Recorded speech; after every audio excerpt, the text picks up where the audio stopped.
It's not just about money, Brielle. We're not happy. You know we're not. Bringing a child into this situation wouldn't be fair to anyone. Garrison Wells never believed in love at first sight until he met Brielle Montgomery at a community art gallery in downtown Portland on a rainy October evening. She stood before a vibrant abstract painting, her natural curls catching the soft gallery lights, her brown eyes studying the artwork with an intensity that made him forget why he'd even come to the exhibition. He was a corporate attorney, always dressed in sharp suits, always calculating his next move.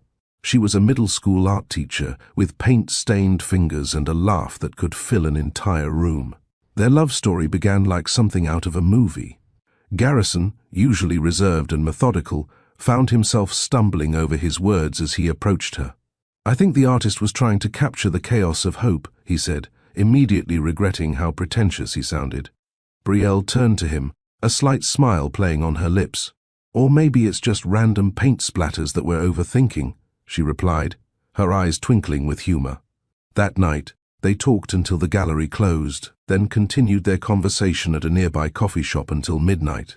Garrison learned that Brielle had grown up in South Seattle, raised by a single mother who worked 2 jobs to put her through college. She spoke passionately about her students, about giving kids from underserved communities the same opportunities she'd fought for.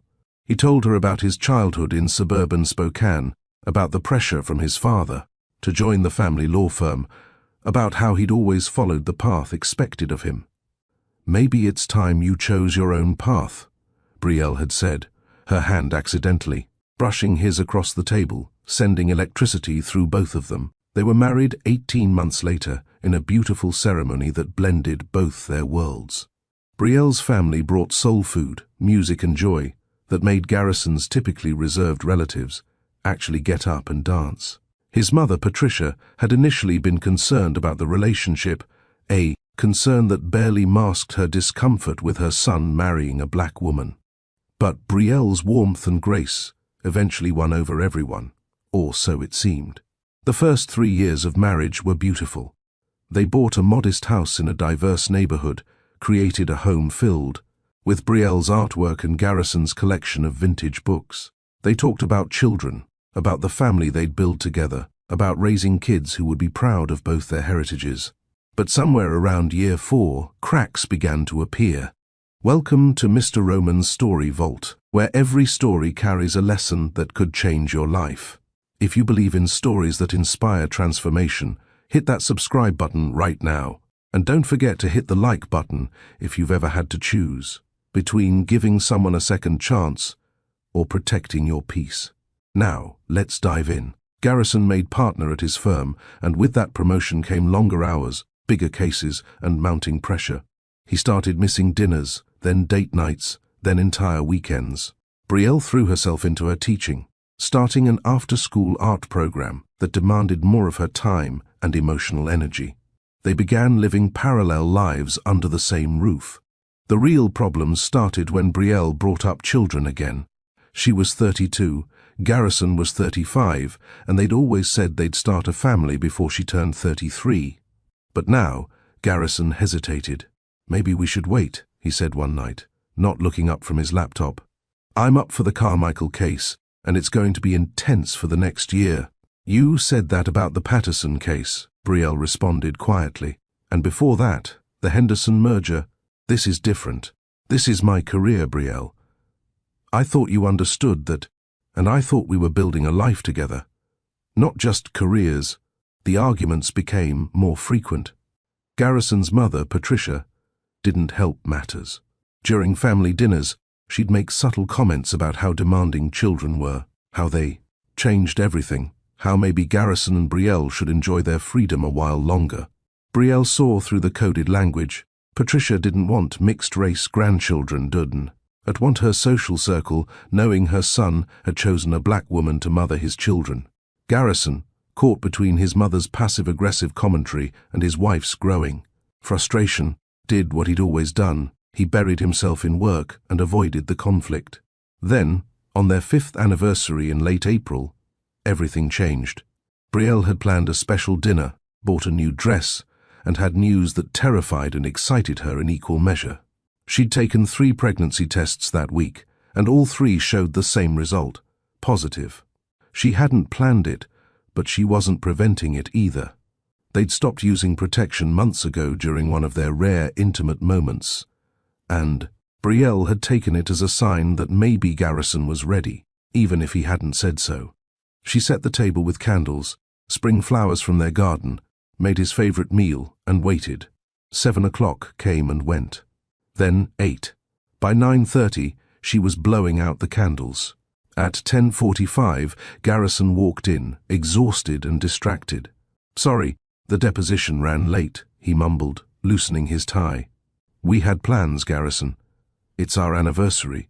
He looked genuinely surprised, then guilty. "God, Brielle, I'm so sorry. I've just been so overwhelmed with—" "I'm pregnant," she said, the words tumbling out before she could stop them. The silence that followed was deafening. Garrison stood frozen in the doorway, his briefcase still in his hand. The expression on his face wasn't joy or excitement, it was fear, maybe even panic. "What?" he finally said. "I'm pregnant. About 6 weeks. How did this happen?"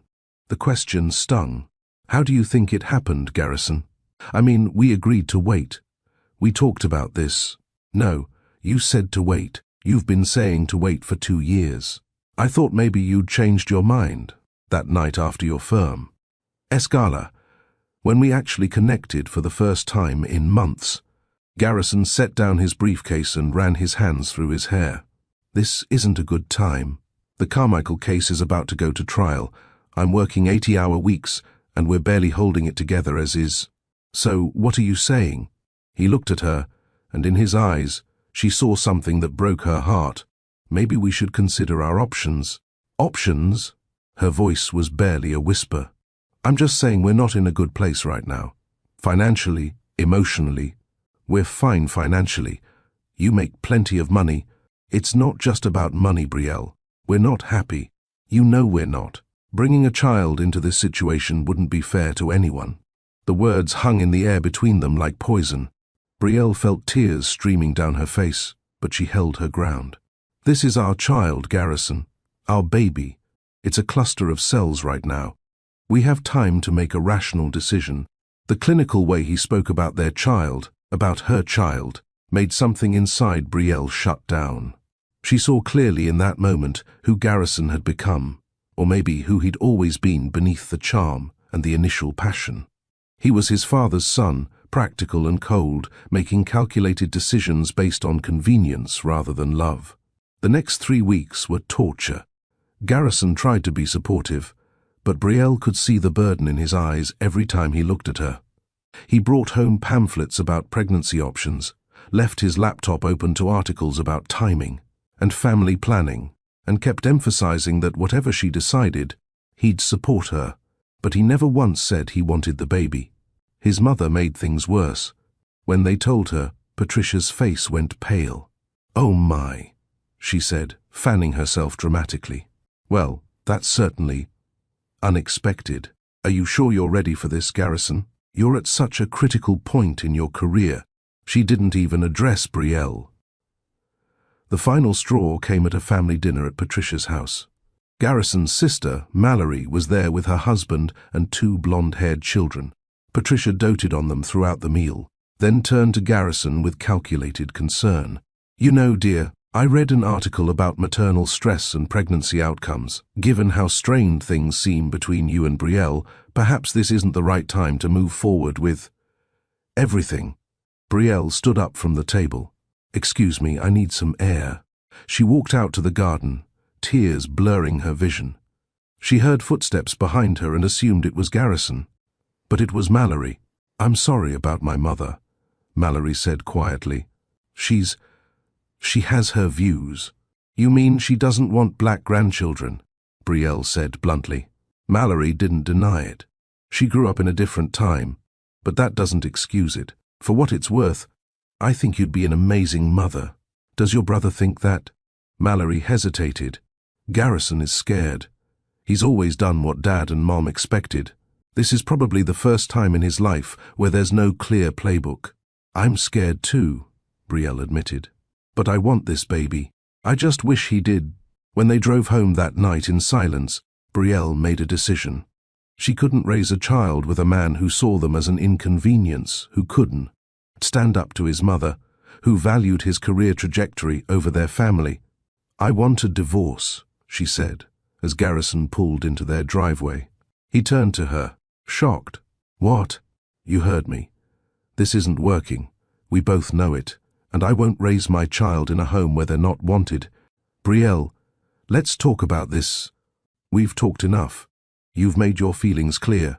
You don't want this baby, and honestly, I'm not sure I want to be married to someone who could look at our child as a problem to be solved. The divorce proceedings were swift and bitter. Garrison's lawyer, one of his colleagues at the firm, was efficient and ruthless. During one particularly awful mediation session, Garrison's attorney asked directly, "Is Ms. Montgomery still pregnant?" Brielle looked at Garrison, waiting for him to defend her, to show some emotion. He just stared at the table. "That's none of your business," her attorney responded. But the question haunted her. She was barely 8 weeks by then, her secret still hidden under loose clothing. The stress of the divorce had her barely eating, barely sleeping. She'd lost weight instead of gaining it, and her doctor had expressed concern. 2 weeks before the divorce was finalized, which was being rushed through at Garrison's lawyer's insistence, Brielle had her worst argument with Garrison yet. They were dividing assets at the house, and he'd asked, almost casually, "Did you schedule the appointment?" "What appointment?" "You know what I mean, Brielle. Did you take care of things?" The casual cruelty of it broke something in her. "Get out," she said, her voice deadly calm. "Get out of my house. It's still technically my house too. Get out." He left, and that was the last real conversation they had. The divorce was finalized through lawyers and paperwork. Garrison kept the house. Brielle didn't want to stay in a place filled with broken dreams. She took her settlement, less than she deserved, but she was too exhausted to fight, and moved to a small apartment across town. During the final paperwork signing, Garrison had said quietly, "For what it's worth, I'm sorry things ended this way." Brielle had looked at him, this man she'd once loved with her whole heart, and felt nothing but emptiness. "Are you? Because from where I'm standing, you got exactly what you wanted. Your career, your freedom, no complications. Did you?" He couldn't even finish the question. She'd signed the papers without answering and walked out of his life. Garrison threw himself into work with even more intensity after the divorce. The Carmichael case went to trial, and he won, securing the biggest victory of his career. He was celebrated at the firm, given a bonus, put on track for senior partner. But the victory felt hollow. He'd moved back into the house, but it felt like a mausoleum. Brielle's artwork was gone from the walls, her books removed from the shelves, her presence erased from every room. He'd wake up reaching for her and find empty space. He told himself he'd made the right choice. They'd been unhappy, heading for divorce anyway. The pregnancy had just accelerated the inevitable, and she'd clearly taken care of things. She'd never mentioned the baby again after that last fight, never asked for child support, never reached out at all. He assumed she'd gotten an abortion, just as he'd suggested. A part of him felt relief. Another part felt a guilt so profound he couldn't examine it too closely. His mother was pleased with the divorce, of course. "You're better off, dear," Patricia said. "Now you can find someone more suitable." For the first time in his life, Garrison had snapped at her. "Don't, Mum. Just don't." He didn't date, didn't socialize, just worked. His colleagues worried about him. His sister called regularly, but he rarely answered. He was functioning, successful even, but not truly alive. Meanwhile, across town, Brielle was building a new life. The pregnancy progressed despite the stress. Her doctor monitored her closely, and slowly, her body began to change in ways she couldn't hide. She took a leave of absence from teaching, telling her principal she needed time to heal from the divorce. Her mother, Diane, had been her rock. When Brielle finally told her about the baby at 16 weeks, Diane had held her daughter and cried tears of joy mixed with sadness. "Baby girl, why didn't you tell me sooner?" Diane asked. "Because I was scared," Brielle admitted. Scared that I'd made a mistake. Scared that I couldn't do this alone. Scared that maybe Garrison was right and it was a terrible time. "Don't you let that man make you doubt yourself," Diane said firmly. "You are strong. We are strong. The Montgomery women have been raising babies on our own for generations when we had to. You've got this, and you've got me." Brielle's best friend, Kendra, was equally supportive. She threw Brielle a small baby shower, helped her set up the nursery in her tiny apartment, and went to every doctor's appointment Garrison should have attended. As Brielle's belly grew, so did her sense of purpose. This baby, her daughter, yes, she was having a girl, became her North Star. She read parenting books, took prenatal yoga, prepared herself mentally and emotionally for single motherhood. She named her daughter Lyric because music and rhythm and finding your own melody in life mattered. Brielle intentionally avoided places she might run into Garrison. She shopped in different neighborhoods, stayed away from downtown, lived quietly. She didn't want his money, didn't want his guilt, didn't want anything from him. If he didn't want them, she'd build a life where they didn't need him. But she'd be lying if she said she didn't think about him. Late at night, when Lyric would kick and move, Brielle would place her hand on her belly and wonder if Garrison ever thought about them, if he felt any regret, if he imagined what their daughter might look like. She'd quickly push those thoughts away. That door was closed. Garrison had made his choice. 7 months after the divorce was finalized, Garrison's carefully constructed emotional walls began to crack. It started small, a song on the radio that reminded him of Brielle, a couple laughing in a coffee shop the way he and Brielle used to laugh, a child's artwork in a store window that looked like something Brielle would have created with her students. His sister Mallory confronted him one Sunday afternoon. "You need to talk to someone," she said. "You're miserable, Garrison. Anyone can see it." "I'm fine." "You're not fine. You got everything you said you wanted, the career success, the freedom, and you're more lost than I've ever seen you." "What do you want me to say, Mallory?" "I want you to admit that you made a mistake, that letting Brielle go was the biggest mistake of your life." He couldn't, not out loud, but he knew she was right. That's when he decided to try to find Brielle, just to see if she was okay, maybe to apologize properly. He drove by the house they'd shared, but a different family lived there now. He called her old school, but they said she was on extended leave. He even tried her mother's number, but it had been disconnected.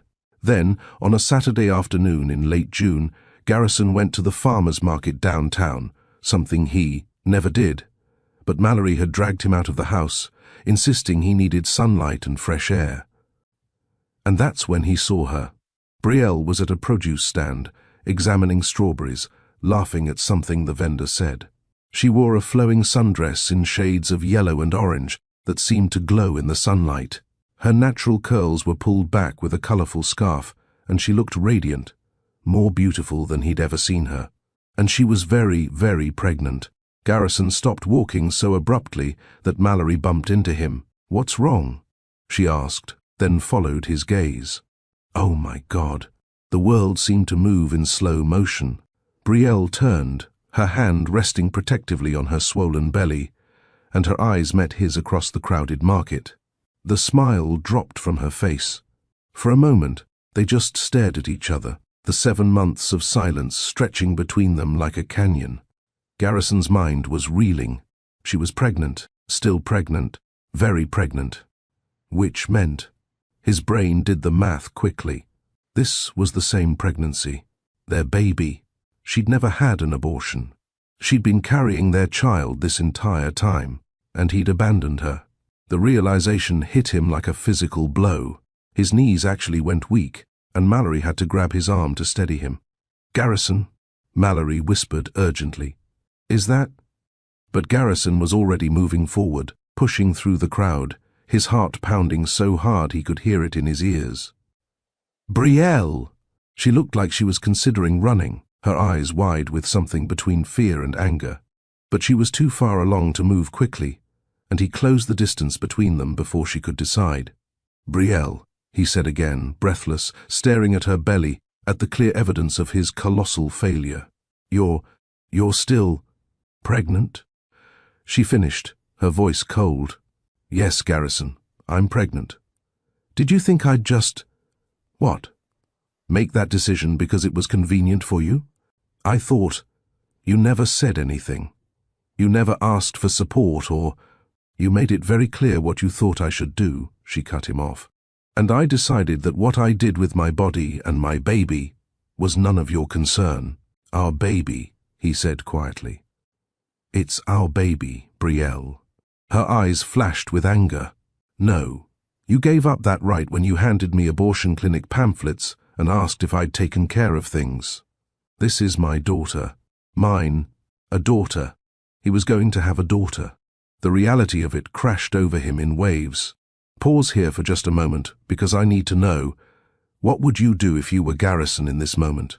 Would you fight for a second chance, or would you accept that some mistakes can't be fixed? Drop your answer in the comments right now, and while you're down there, hit that subscribe button, because this story is about to take some turns you won't see coming. And if you're feeling this story, if Brielle's pain is hitting you in your chest, or if you angry at Garrison for what he did, share this video with someone who needs to hear it. Sometimes the stories that hurt us are the ones we need most. Now, let's see if Brielle gives him the chance he doesn't deserve. Brielle, please. Can we talk? We did talk, Garrison. 7 months ago. And you made your position very clear. I was wrong, he said, the words bursting out of him. I was so incredibly wrong about everything. People were starting to stare. Mallory had caught up and gently touched Brielle's arm. Brielle, I know you have no reason to hear him out, but maybe not here. Could we go somewhere quieter? Brielle looked at Mallory, then back at Garrison, her hand still protectively cradling her belly. For a moment, Garrison thought she'd refuse. Then, with a sigh that seemed to carry the weight of the entire past year, she nodded. Fine. There's a park 2 blocks from here. But I'm not promising anything, Garrison. I'm only doing this so you don't cause a scene. They walked to the park in tense silence. Brielle moved slowly, carefully, and Garrison found himself instinctively reaching out to help her navigate the curb, only to have her pull away from his touch. Once they were seated on a bench under a large oak tree, Mallory wisely giving them space.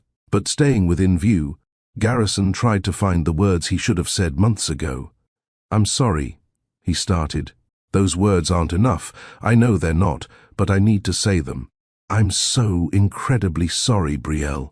She didn't respond, just watched him with those beautiful brown eyes that now held a wariness that broke his heart. I was a coward, he continued. I was scared and selfish, and I prioritized all the wrong things. My career, my mother's approval, my own comfort. I put all of that ahead of you, ahead of our marriage, ahead of our child. Why now? Brielle asked quietly. Why are you saying this now, Garrison? Because you saw me pregnant? Because now it's real to you? He struggled with the answer because she was partly right. Seeing you today was a shock, he admitted. I assumed you'd had an abortion, and I hated myself for being relieved about it, but I told myself it was, for the best, that we were too broken to bring a child into our mess. We were broken because you broke us, Brielle said, her voice steady but her eyes glistening with unshed tears. I would have fought for our marriage, Garrison. Even when things got hard, I would have fought. But you gave up. You chose your career and your mother's approval over us. I know, you're right. And I've spent the last 7 months being absolutely miserable, realizing that every choice I made was wrong. I won the Carmichael case, biggest win of my career. And all I could think was that you weren't there to celebrate with me. I got promoted to senior partner track. Empty. Everything is empty without you. Brielle shook her head. You don't get to do this, Garrison. You don't get to show up now and expect me to believe you've changed because you're lonely. Do you have any idea what these past 7 months have been like for me? Tell me, he said desperately. Please, tell me. And slowly, haltingly, she did. She told him about the fear and the morning sickness that lasted all day, about lying awake at night, wondering if she was making a terrible mistake trying to do this alone, about her mother stepping up, about Kendra being her rock, about finding strength she didn't know she had. I felt her kick for the first time at 18 weeks, Brielle said, fresh tears rolling down her face. And you should have been there, Garrison. I wanted you there so badly it physically hurt. But you'd made it clear you didn't want this, didn't want her, so I had to let you go. I did want her, Garrison said, his own voice breaking. I was just too scared to admit it. Too afraid I'd fail, that I'd be a terrible father, that I'd mess everything up. So instead you chose to abandon us before you could fail. How is that better? He had no answer to that, because there wasn't one. It's not. It's not better. It's the worst thing I've ever done. They sat in silence for a long moment, watching children play in the distance. The sound of laughter and life continuing around them while their world hung in balance. Finally, Brielle spoke. What do you want, Garrison? Why are you really here? I want a chance to make this right, he said. I want to be a father to our daughter.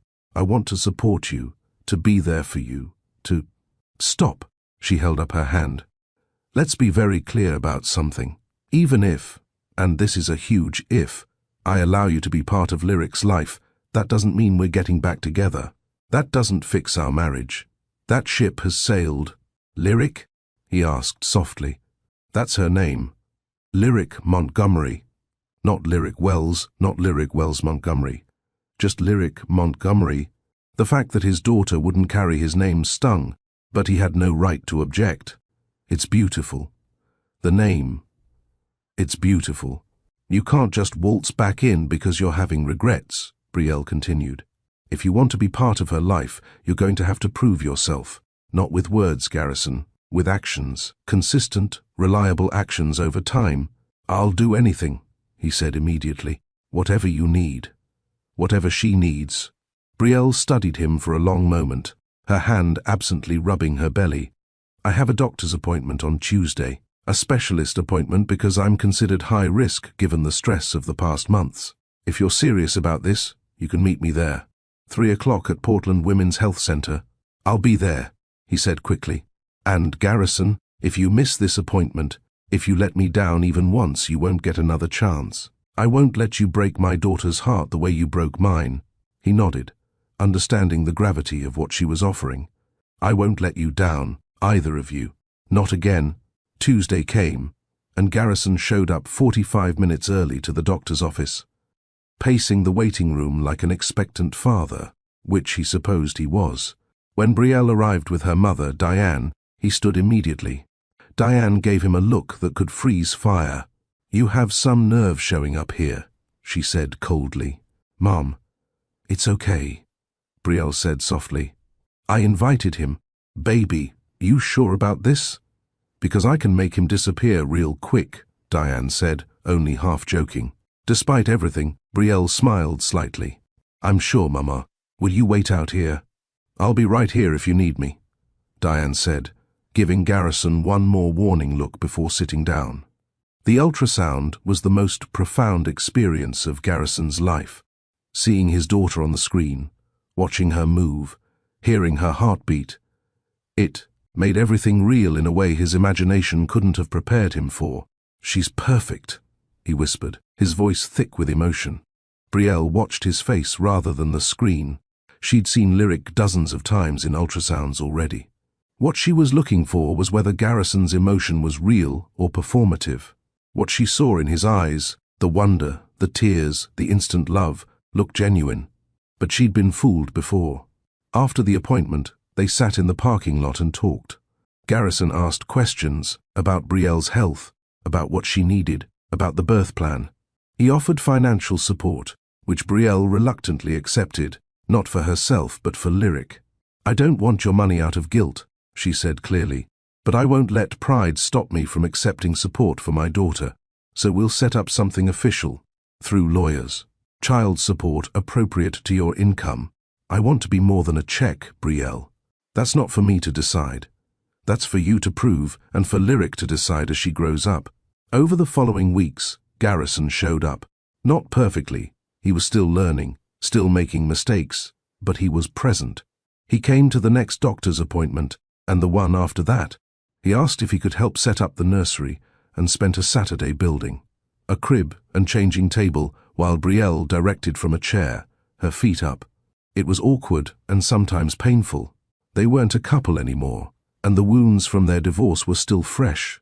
But slowly, carefully, they were building something new.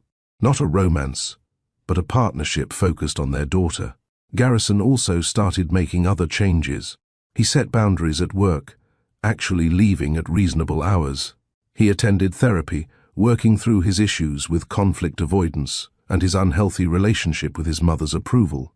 Speaking of his mother, that confrontation was inevitable. When Patricia learned that Brielle was pregnant and that Garrison was planning to be involved, she invited him to lunch, her version of a summons. "I hope you're not considering anything foolish," Patricia said over her salad. "That woman trapped you with a pregnancy, then had the audacity to divorce you, and now she's using the child to manipulate you." For the first time in his life, Garrison stood up to his mother completely. "Stop," he said firmly. "Brielle didn't trap me. She got pregnant with a child we both created, a child I told her to abort. She divorced me because I was a terrible husband who chose his career and his mother's approval over his wife, and she's not manipulating me. She's being generous enough to let me be part of my daughter's life, even though I have no right to ask for that." Patricia's face went red. "How dare you speak to me?" "I'm not finished," Garrison continued.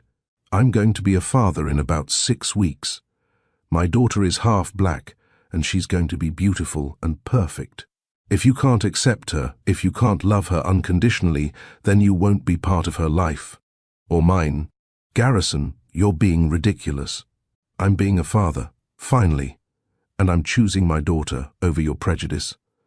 Those are your options, Mom. Accept Brielle and Lyric with open arms and genuine love, or don't be part of our lives. Think carefully about what you choose." He left Patricia sitting at the table, shocked into silence for perhaps the first time in her life. Lyric, Diane Montgomery, came into the world on a humid August evening, 3 days before her due date. Garrison got the call from Diane. Brielle was in labor and had agreed to let him be at the hospital. He broke every speed limit getting there. Labor was long and difficult. Brielle's blood pressure spiked, and there was talk of an emergency C-section. Garrison sat in the waiting room with Diane and Kendra, praying to a God he wasn't sure he believed in anymore, making promises about the father he'd be if both Brielle and Lyric came through this safely. After 14 hours, a nurse came out with a tired smile. "Both mama and baby are doing fine. It's a girl, 7 pounds, 3 ounces, and absolutely perfect. Miss Montgomery is asking for—" She checked her notes. "Mr. Wells?" Garrison stood so quickly he nearly knocked over his chair. Brielle looked exhausted, her hair matted with sweat, her eyes heavy, but she was smiling as she held a tiny bundle wrapped in pink blankets. When she saw Garrison, she gestured him closer. "Come meet your daughter," she said softly. Garrison approached slowly, reverently, barely breathing. When Brielle shifted the blanket so he could see Lyric's face, his knees actually buckled, and he had to grab the bedrail to steady himself. She was the most beautiful thing he'd ever seen. Perfect brown skin, a cap of dark curls, tiny fingers that gripped the blanket. And when she opened her eyes, dark and unfocused but searching, he felt his heart crack open in a way it never had before. "Can I?" he asked, his voice breaking. Brielle nodded and carefully transferred Lyric into his arms. The weight of her, the warmth, the tiny sounds she made. It destroyed and rebuilt Garrison in a single moment. "Hi, Lyric," he whispered, tears streaming down his face. "Hi, baby girl. I'm your daddy, and I'm so sorry I wasn't there before. But I promise you, I promise on everything I am, I will be there for you. From now on, I will love you and protect you and do everything in my power to be the father you deserve." Brielle watched this, her own tears falling. She'd hardened her heart against Garrison, built walls to protect herself. But watching him hold their daughter, seeing the genuine love and commitment in his eyes, she felt those walls crack just slightly. "She looks like you," Garrison said, looking up at Brielle. "She has your nose, your mouth. She has your stubbornness," Brielle replied with a tired smile. She didn't want to come out. held on until she was good and ready. Over the next couple of days in the hospital, Garrison barely left. He learned how to change diapers, how to swaddle, how to support Brielle as she navigated breastfeeding. Diane watched this transformation with guarded approval, while Kendra whispered to Brielle, "Girl, he's really showing up." "It's been a week," Brielle reminded her. "Let's see if it lasts." But it did last. Garrison reorganized his entire life around being present. He took paternity leave from the firm, something partners rarely did, and showed up at Brielle's apartment every day to help. It wasn't romantic. Brielle was clear about boundaries. He slept on her couch when he stayed late helping with night feedings, but never in her bed. They were Kyo parents, not a couple. But slowly, over the late-night feedings and the early morning diaper changes, over the pediatrician appointments, and the moments of sheer terror when Lyric ran a fever at 3 weeks old, they began to rebuild something. Trust came slowly. Friendship emerged carefully. And underneath it all, the love that had never really died began to cautiously bloom again. Garrison proved himself in small, consistent ways. He remembered Brielle's favorite coffee order and brought it when he came over. He noticed when she was overwhelmed and would take Lyric for a walk so Brielle could shower or nap. He listened when she talked about her fears, her postpartum struggles, her worries about being a good mother. "You're an amazing mother," he told her one night when Lyric was about 2 months old. They were both exhausted, sitting on opposite ends of Brielle's couch while Lyric slept in her bassinet nearby. "Watching you with her. I'm in awe of you, Brielle. I always have been, but now even more." Brielle looked at him carefully. "We're not doing this, Garrison." "Doing what?" "Getting swept up in the baby bubble and forgetting why we got divorced in the first place." "I haven't forgotten," he said seriously. "I think about it every day, about how badly I failed you, how I let my fear and my mother's influence destroy the best thing in my life." Past tense. "Your mother's still calling you every week trying to get you to reconsider this arrangement." Garrison smiled slightly. "Actually, she's been better lately. I think she realized I was serious about cutting her off if she couldn't accept Lyric. She's asked to meet her granddaughter." Brielle's expression hardened. "Absolutely not." "I told her the same thing," Garrison said quickly. "I said she'd need to prove herself to me first before I'd even consider introducing her to Lyric, and that if she ever made you or our daughter feel less than because of her prejudice, she'd never see any of us again." "And what did she say to that?" "She's in therapy," Garrison said. "Apparently, Mallory staged an intervention of sorts, told Mom that her racism and controlling behavior were about to cost her both her children and any future grandchildren. I don't know if Mom will truly change, but at least she's trying." Brielle didn't respond, just watched Lyric sleep, her tiny chest rising and falling with perfect rhythm. "I'm not asking you to forgive me," Garrison said softly. "I know I don't deserve that, but I want you to know that I'm not the same man who walked away from you. Lyric changed me. You changed me. Or maybe you both helped me finally become who I should have been all along. People don't change that much, that fast," Brielle said, but her voice was uncertain. "Maybe not. But they can choose differently. They can commit to being better, doing better. That's what I'm trying to do." When Lyric was 4 months old, Brielle had to admit something to herself. She was falling in love with Garrison again. Or maybe she'd never stopped loving him. Maybe she'd just buried it under hurt and anger and self-protection. She saw it in moments, the way he sang to Lyric in a slightly off-key voice that made their daughter smile. The way he'd researched black hair care so he could properly maintain Lyric's curls. The way he talked to Lyric constantly, telling her about his day, reading to her from board books, narrating every diaper change. "We're going to master the art of the onesie snap, Lyric," he'd say seriously. "Daddy's getting better at this." Only 3 attempts this time instead of 5. But more than that, she saw how he treated her. With respect, with patience, with a humility that hadn't existed before. He asked her opinion, deferred to her as Lyric's mother, supported her decisions even when they weren't what he would have chosen. When she'd decided to go back to teaching part-time, he'd helped her find a quality daycare near her school, offered to adjust his schedule so he could do pickups and drop-offs. When she'd broken down crying one day because her body didn't look the way it used to, and she felt frumpy and unattractive, he'd looked at her with such genuine confusion. "Brielle, you're beautiful," he'd said. "You created life. Your body grew our daughter, brought her into this world. Every change, every stretch mark, every pound, it's all evidence of the miracle you performed. How could you be anything but gorgeous?" She'd cried harder, and he'd held her carefully, platonically, just offering comfort with no ulterior motive. That's when she knew she was in trouble. Kendra noticed the shift. "Girl, you're falling for him again," she said during one of their regular coffee dates. "I know," Brielle admitted, "and I'm terrified." "Why?" "He's clearly changed. He's showing up, he's present, he's proving himself. But what if it doesn't last? What if this is just the honeymoon phase of fatherhood, and eventually he reverts back to the workaholic who chose his career over us? Then you'll deal with it," Kendra said, pragmatically. "But Brie, you can't live your life protecting yourself from maybes. Look at what's actually happening, not what you're afraid might happen." What was actually happening was that Garrison had become her best friend again. They talked about everything: politics, parenting philosophies, their fears and hopes for Lyric's future. They laughed together over Lyric's funny faces and her baby babble. They supported each other through the hard days. And one night, when Lyric was almost 5 months old, everything shifted. Garrison had stayed late helping with a particularly fussy evening. Lyric had finally fallen asleep on his chest, and he'd carefully transferred her to her crib. When he came back to the living room, he found Brielle staring out the window, her arms wrapped around herself. "You okay?"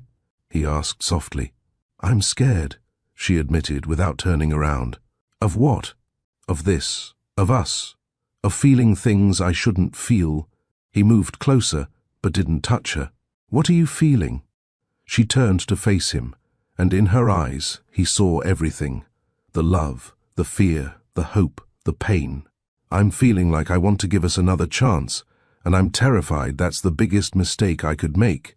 Garrison's breath caught. "Brielle, I love you," she said, the words tumbling out. "I never stopped, as much as I tried to, and I love the father you've become, the man you're choosing to be, but I can't go through that again, Garrison. I can't survive you leaving again." "I won't," he said immediately, stepping closer. "Brielle, I swear to you." "You can't promise that," she interrupted. "Life happens. Things get hard. You can't promise you won't get scared or overwhelmed or tempted to fall back into old patterns." "You're right," he said, surprising her. "I can't promise I won't make mistakes. I'm sure I will. But I can promise that I won't run. I can promise that when things get hard, I'll fight for us instead of retreating into work. I can promise that you and Lyric will always, always be my priority." "How can you know that?" "Because losing you was the worst thing that ever happened to me," he said, his voice raw with emotion. "And finding you again, being given this second chance, I'm not stupid enough to waste it. I spent 7 months without you, Brielle. 7 months being successful and miserable. I know the difference now between what matters and what doesn't." She searched his face, looking for the lie, the doubt, the weakness that had destroyed them before. But all she saw was certainty and love. "I'm still scared," she whispered. "So am I," he admitted. "I'm terrified I'll mess this up somehow, but I'd rather be terrified with you than safe and alone." "If we do this," Brielle said slowly, "we do it right. We go to couples counseling. We communicate even when it's hard. We put Lyric first, but don't forget about us. And at the first sign that you're falling back into old habits, you call me on it, and I fix it," Garrison finished. "I'm already in therapy, Brielle. I've been working on my issues with conflict avoidance, with prioritizing work, with letting my mother influence my decisions. I want to be better for you, for Lyric, for myself." Brielle took a shaky breath. Okay. Let's try, slowly, carefully. But let's try." The kiss that followed was soft and sweet and tasted like tears and hope. It wasn't the passionate, consuming kiss of their early relationship. It was something deeper, a kiss that acknowledged pain and promised healing, that understood brokenness and chose love anyway. Over the next year, Garrison and Brielle rebuilt their relationship on a foundation of honesty, vulnerability, and hard work. They went to couples counseling every week, learning to communicate their needs and fears rather than letting resentment build. There were setbacks. Garrison had moments where he slipped into workaholic patterns, and Brielle had to remind him of his priorities. Brielle had moments where past hurts made her pull away, and Garrison had to patiently prove himself again. Patricia did eventually meet Lyric, and while she'd never be warm and fuzzy, she made genuine efforts to accept her granddaughter. The first time she held Lyric, she'd looked at the baby with wonder and said softly, "She's beautiful, Garrison. Truly beautiful." It wasn't much, but it was a start. Brielle's mother, Diane, was slower to trust Garrison. "You break my daughter's heart again, and they'll never find your body," she told him cheerfully one Sunday dinner. But over time, seeing his consistency, his devotion to both Brielle and Lyric, even Diane softened. On a quiet evening when Lyric was 18 months old, after putting their daughter to bed, Garrison proposed again. Not at a party, not with fanfare, but in the intimate space of the life they'd rebuilt together. Not with a grand gesture or expensive ring, but quietly, during a moment when it was just the three of them in Brielle's apartment, the same apartment she'd moved to when their marriage fell apart. "I know we're already working our way back," he said, Lyric balanced on his hip, playing with his collar. "But I want to make it official. I want to be your husband again, Brielle. I want Lyric to grow up seeing her parents love each other, support each other, choose each other every day." "You hurt me," Brielle said, "because honesty was their foundation now. You walked away when I needed you most." "I did," he agreed. "And I will spend the rest of my life proving that was the scared decision of a man who didn't understand what mattered. I'm not that man anymore." "No," Brielle agreed, taking Lyric from him and settling their daughter on her own hip. "You're not.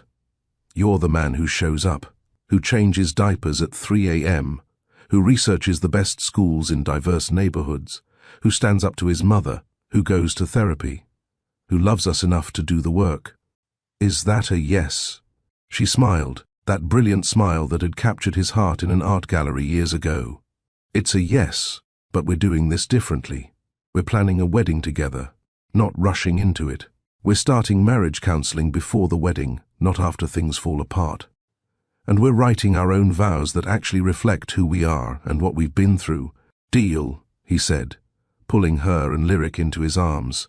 "Anything you want, everything you deserve." They remarried on a crisp autumn day, 2 years after their divorce was finalized. 18 months after Garrison had seen Brielle pregnant at the farmer's market. Lyric, now a toddler with her mother's smile and her father's stubborn streak, was the flower girl, more interested in eating the petals than dropping them. Garrison's vows spoke of second chances and choosing love over fear. Brielle's vows spoke of forgiveness and the courage to trust again. There wasn't a dry eye in the small gathering of family and friends. Their story became one Brielle would eventually share with Lyric as she grew older, age-appropriate versions that carried important lessons. Love isn't always enough. Love needs to be supported by action, communication, respect, and shared priorities. Garrison had loved Brielle even when he pushed her away, but love without action is just a feeling that fades. People can change, but only if they choose to do the work. Garrison's transformation wasn't magic. It was therapy, self-reflection, consistent effort, and the humbling realization of what he'd lost. Change is possible, but it requires genuine commitment. Forgiveness doesn't mean forgetting. Brielle forgave Garrison, but she didn't pretend their painful history hadn't happened. She used it as a foundation for better communication, clearer boundaries, and realistic expectations. You teach people how to treat you. When Brielle chose to divorce Garrison rather than accept his treatment of her and their unborn child, she established that she wouldn't tolerate being undervalued. That self-respect ultimately made their reconciliation possible on healthier terms. Family isn't just about biology. The support system Brielle built, her mother, Kendra, her teaching community, was just as important as Garrison stepping up. It takes a village, and you get to choose your village. Consequences are teachers. Garrison had to live with the consequences of his choices, losing Brielle, missing the pregnancy, nearly missing Lyric's birth. Those consequences taught him in ways words never could have. Second chances are gifts, not guarantees. Brielle didn't owe Garrison another chance.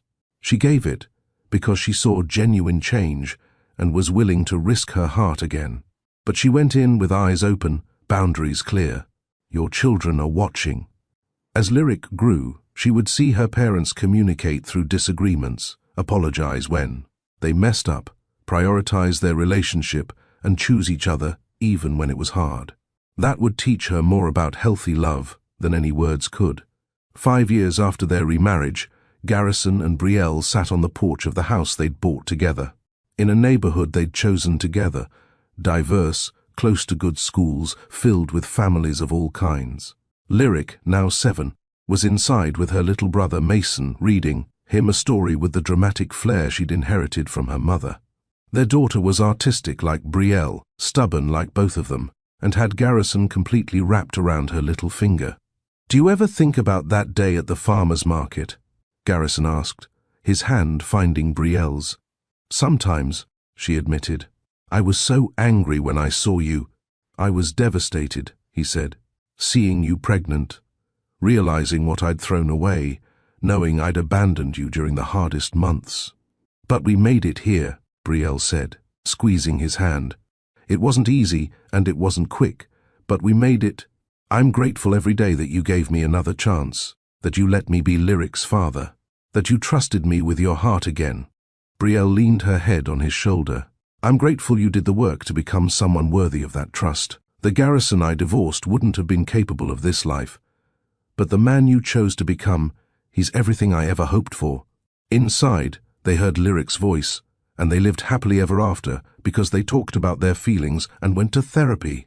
Both Garrison and Brielle burst out laughing. Their daughter had definitely been paying attention to their story. "That's not how that story goes," Mason protested. "It's how all stories should go," Lyric insisted with 7-year-old certainty. "Daddy says the best thing he ever did was go to therapy and learn to talk about his feelings instead of hiding in his work." Garrison groaned. "She quotes me too much." "Nope," Brielle said, grinning. "Just enough. Come on, let's go tuck in our therapized children." As they walked inside together, Garrison pulled Brielle close. "I love our life, even the messy parts," she teased.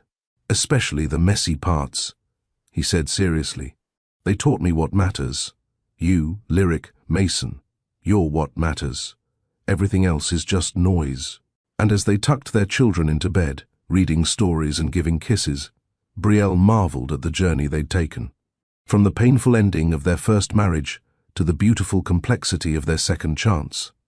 They'd learned that love isn't just a feeling, it's a choice made daily, in big moments and small. Sometimes the best love stories aren't the ones that start perfectly. Sometimes they're the ones that break and then are rebuilt with intention, honesty, and the courage to try again. So, here's my question for you, and I really want you to answer this in the comments. Have you ever had to choose between giving someone a second chance or protecting your peace? What did you choose, and do you regret it? Your story matters. Share it below.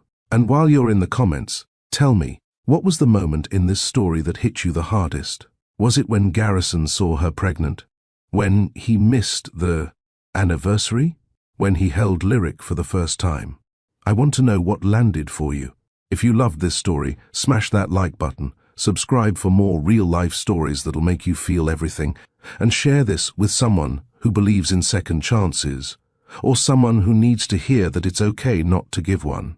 Thank you for being part of this community. Your support means everything. I'll see you in the next one. Keep choosing love, keep choosing growth, and keep choosing yourself.